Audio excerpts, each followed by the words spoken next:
Looking to get incredible photos like this with just your phone? Coming up.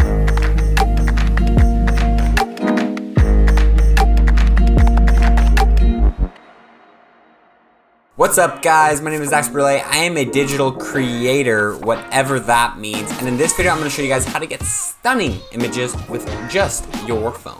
Tip number 1, manual exposure or changing exposure. Most phones have this functionality. You can tap on the image and drop the exposure or come up with the exposure. If you have manual function, this is super good because you can change the ISO to get higher quality. You can change your aperture, you can change your shutter speed, different things like this. If you don't know what any of that means, I'm gonna leave a link in the description below where you can check out some links and understand what that means. But one tip I'll give everyone is if you have the ability to drop your exposure, drop your exposure. Phones, for some reason, always overexpose things. It's weird. They analyze the situation and they always wanna make it brighter than it actually should be to look good. So I would say always drop that exposure if you're trying to get a good image, unless it's like a really dark room, that's weird. But number 2 tip, I've analyzed the function of aspect ratios because when you're taking photos, at least on my phone, you have the option of different aspect ratios. You can shoot a full 1080 by 1920 image, you can shoot a 4:3, or you can shoot a square. And pretty much what I've done here is I've taken one image in the full capacity and one is a 4:3, and I've cropped them to be the exact same. Shoot it natural and crop it after. And also this leads to different shooting modes. Test out your shooting modes, learn pretty much what they do. I will say one tip, moving into tip number 3, portrait mode is usually bad.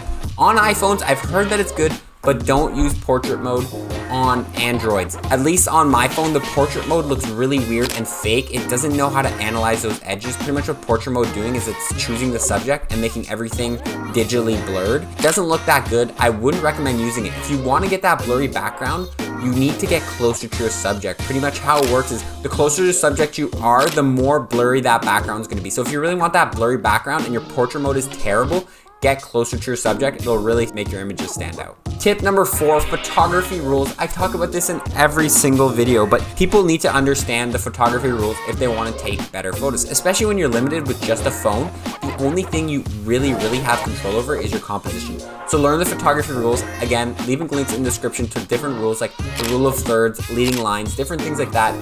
Tip number 5, lighting. I talk about this again in every single video because it's so important, especially when you have a phone. A phone has very limited capabilities. Their sensor is so small. Do you see how small where the camera is on the phone? That's how big their sensor is. A DSLR sensor is like, full frame is like that big, like it's way bigger. So make sure that you are putting proper lighting. If you're in an indoor situation, like let's say you're with Aunt Sally at the gala and you want to take a photo, just go outside in the shade, not in the sunlight. The sunlight is too harsh. Go in the shade and take a nice picture with Aunt Sally. If you're inside, that terrible tungsten lighting, it's gonna make your face look all orange, it's gonna be unnatural. Don't use that stuff. Just learn about lighting, different things in lighting. Lighting is so simple. You have hard light, soft light. Search up a video, Lighting 101. It'll give you all the tips on what lighting is, and that will help you in life. Even if you're not a photographer, just know this and your whole life will be better, I promise. Finally, tip number 6, editing. Editing doesn't really have much to do with taking photos, but it is super important, especially when you're trying to take nice photos on your phone.